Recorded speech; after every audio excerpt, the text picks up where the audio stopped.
বিচার ছাড়াই জাতীয় নির্বাচন হয়ে গেলে আওয়ামী লীগ পুনর্বাসিত হতে পারে এমন শঙ্কা প্রকাশ করলেন জাতীয় নাগরিক পার্টির আহ্বায়ক নাহিদ ইসলাম।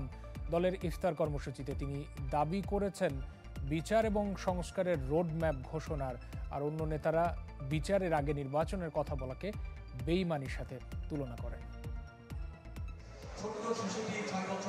জুলাই গণ অভ্যুত্থানে আহত ও শহীদ পরিবারের সদস্যদের নিয়ে জাতীয় নাগরিক পার্টি এনসিপি ইফতার কর্মসূচি।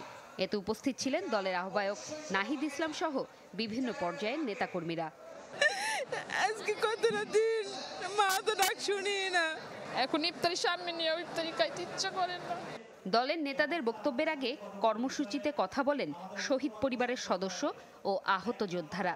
জুলাই আগস্টের দুঃসহ স্মৃতি আর বিচার নিয়ে আবেগপ্রবণ হয়ে পড়েন অনেকে। আর কেউ কয় না ভাত বেড়ে দাও, ইফতারির সময় দৌড়ায় কয় না ইফতারি বানাইছো, শরবত বানাইছো। আমাদের যে আশা আকাঙ্ক্ষা ছিল, আমরা মনে হয়নি যে সে আকাঙ্ক্ষা এখনো পুরোপুরি বাস্তবায়ন হয়েছে। বিচার পাইনি, তবে আমরা আশাহত হব না। এনসিপি নেতারা মন্তব্য করেন, কোনো প্রকার ছলচাতুরির মধ্য দিয়ে নির্বাচনের নামে জনগণকে পিছিয়ে রাখা যাবে না।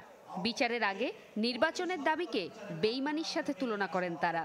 বাহিনী যতগুলো বাংলাদেশের ইনস্টিটিউশন রয়েছে, এগুলোকে আমাদেরকে সংস্কার প্রক্রিয়ায় নিয়ে আসতে হবে।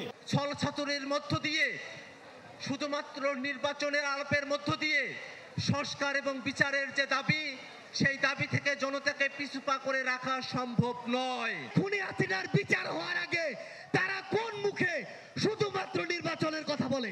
৮ দলের আহ্বায়ক নাহিদ ইসলাম প্রশ্ন রাখেন, বিচারের আগে নির্বাচন হলে শেখ হাসিনা পুনর্বাসিত হবে না, এর নিশ্চয়তা কি?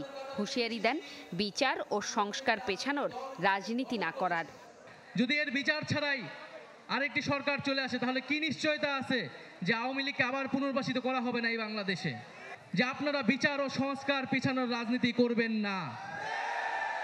বিচার ও সংস্কারের প্রতি ঐক্যমত পোষণ করুন। নির্বাচন আমরা আপনাদেরকে করে দিতে সহায়তা করব।